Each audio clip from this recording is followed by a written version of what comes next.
नमस्कार, मैं हूं ब्रिज द्विवेदी। कमोडिटीज के इस खास शो मंडी मास्टर में आप सभी का स्वागत है। आज हमारे एक्सपर्ट हैं हारमनी की रिसर्च मैनेजर मौमिता सामंता जी। मौमिता जी, आपके पास आना चाहूँगा, क्या राय रहेगी गोल्ड सिल्वर को लेकर? सबसे पहले सिल्वर में प्रेशर क्यों दिख रहा है आज के सेशन में भी? चाइना मार्केट क्लोज इस वजह से?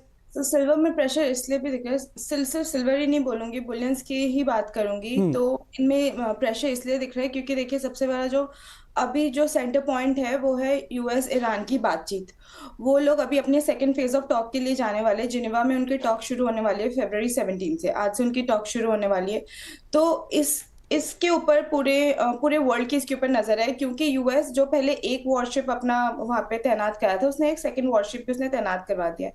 और उसने साथ में ये भी बोला है कि there is a deadline of this conversation to happen, which is like March. अगर मार्च के फर्स्ट या सेकेंड वीक तक इनका कोई कंक्लूजन नहीं निकलता है तो ये वॉर के लिए जा सकते हैं। बट क्योंकि अभी तक बातचीत कर रहे हैं, और जैसे ईरान भी थोड़ा सा नमी दिखा रहा है, saying that he is ready to come to a centre point जहाँ पे वो अपनी यूरेनियम एनरिचमेंट की बात करने की वो किस परसेंटेज तक वो कम करना चाहेंगे। यूएस तो उसको 0 तक लाना चाहता है, पर जो ईरान है वो 0 तक नहीं लाना चाहता, वो अपना कुछ परसेंटेज कम रखना चाहता है। तो अगर इनकी बातचीत जो जब तक चलेगी तब तक, क्योंकि कुछ पॉजिटिव आएगा कुछ नेगेटिव आएगा, पर पॉजिटिव की साइड ज्यादा ही अभी आने की उम्मीद लगा रहे हैं, क्योंकि इसराइल भी इसमें अपना पॉइंट ऑफ व्यू रख रहा है। तो अगर ये मार्च तक इनकी बातचीत चलती रही and there is no settle agreement, but क्योंकि एक भ्रम रहेगा कि कुछ अच्छा होगा, कुछ बेटर होगा शायद, तो इस वजह से एक कारण होगा। एक फंडामेंटल रीजन ये है। सेकंड बिंग रशिया जो है, अब वो बोल रहा है कि वो डॉलर में ट्रेड करने को रेडी है, बिकॉज उसके लिए इंपॉर्टेंट है डॉलर की stability and liquidity for his gold reserve, sorry for his oil reserve. तो अपने ऑयल रिजर्व के लिए वो डॉलर को अपनाने को तैयार है। अगर वो डॉलर अपनाता है तो ये डी डॉलराइजेशन का टर्म जो इतने दिनों से आए जा रहा है कि ब्रिक कंट्रीज डी डॉलराइजेशन की तरफ जा रही है, तो ये थोड़ा फिजल आउट होते हुए नजर आएगी, और साथ में ये डॉलर को स्ट्रेंथ देगी। तो ये दो मेजर फैक्टर्स है जो अभी गोल्ड और सिल्वर को ना वे डाउन कर रहा है। इन दोनों फैक्टर्स में कुछ भी अपसाइड, कुछ भी नेगेटिव साइड आता है तो हमें गोल्ड और सिल्वर में अपसाइड देखने को मिलेगा। हाउएवर, जब तक इनके बीच कुछ भी कंक्लूसिव नहीं आता, वी विल सी कि गोल्ड एंड सिल्वर टेकिंग और टेम। तो इस तरीके से रहेगा फॉर द टाइम बीइंग। ठीक है, ये राय निकल कर आ रही है मौमिता की ओर से कि गोल्ड सिल्वर में प्रेशर क्यों देखने को मिल रहा है। तो मौमिता जी, आपके पास आना चाहूँगा, आपकी ओर से कोई ट्रेडिंग कॉल है क्या गोल्ड सिल्वर को लेकर? Yes Brij, will have sell for gold, क्योंकि गोल्ड जिस तरीके से अभी जा रहा है, अगर उसमें थोड़ी सी अपसाइड भी आती है तो 1,58,000 के आसपास हम सेल कर सकते हैं with a target of 1,50,000, stop loss of 1,61,000। But stop loss has to be strictly followed, क्योंकि 1,61,000 के ऊपर हमें तेजी देखने को मिलेगी गोल्ड पे। और वहीं अगर हम सिल्वर की बात करें तो we can go for bottom fishing. तो अगर सिल्वर 2,28,000 के आसपास आता है तो वहां से बाई करें with a strict stop loss of 2,24,000 and a target of 2,50,000। Moumita ji, आपसे राय लेना चाहूँगा। उनका कहना है 229 रुपया 54 पैसे पे मैंने सिल्वर बीज यानी निप्पॉन इंडिया का सिल्वर ETF बाय करके रखा है। 100 NAV बाय किए, यानी 100 शेयर कह रहे हैं, लगभग वही समझ सकते हैं। 223.24 का भाव चल रहा है, 5 रुपये डाउन साइड है। क्या सजेशन देना चाहेंगे? वो पूछ रहे हैं प्रॉफिट में कब आऊँगा मैं। अभी जो है, बिकॉज गोल्ड सिल्वर नीचे चला गया, और सिल्वर की वॉलेटिलिटी बहुत तेज होती है, क्योंकि अगर गोल्ड 1% जा रहा होता है तो सिल्वर वहीं 3% जा रहा होता है। इसी कारण से ETFs भी उसी तरीके से रिएक्ट करती है, क्योंकि silver ETF is derivative of silver.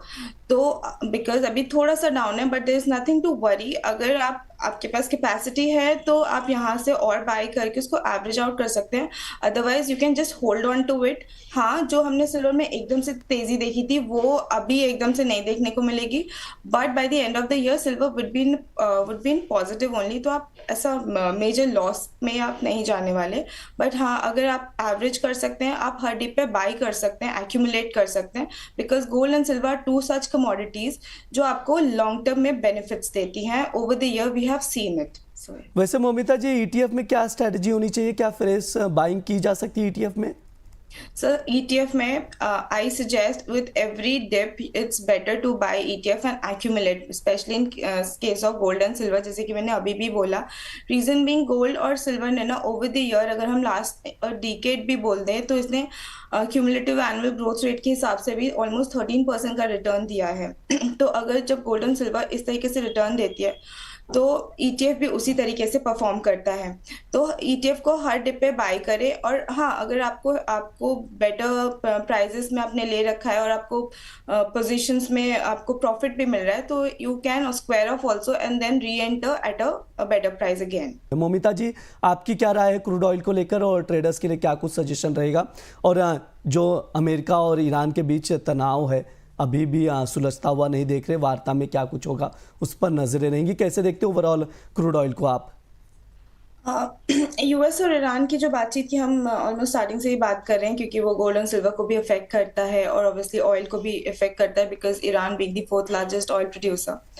तो अगर इनकी वॉर होती है तो ऑब्वियसली क्रूड ऑयल में तो काफ़ी तेज़ी देखने को मिलेगी। साथ ही साथ वो स्ट्रेट ऑफ हॉर्मोज में भी ऑलमोस्ट 20% ग्लोबल ऑयल जो है वहीं से पास होता है, तो वो भी एक फैक्टर होएगा जो उसको वो करेगा, सपोर्ट करेगा क्रूड ऑयल प्राइसेस को, अगर इनके बीच लड़ाई हो जाती है तो। बट हाउएवर यहाँ पे ये भी देखने को मिल रहा है कि जो ओपेक की मीटिंग है मार्च में, दे आर इन दी वो चाहते हैं कि प्रोडक्शन को बढ़ाया जाए। हाउएवर अभी तक हम देख रहे हैं कि सप्लाईज काफी ज्यादा है और यूएस में भी क्रूड ऑयल की इन्वेंट्रीज भी ज्यादा है, तो अभी अगर वो सप्लाई बढ़ाते हैं तो उसका प्रेशर तो रहेगा क्रूड ऑयल के प्राइसेस में।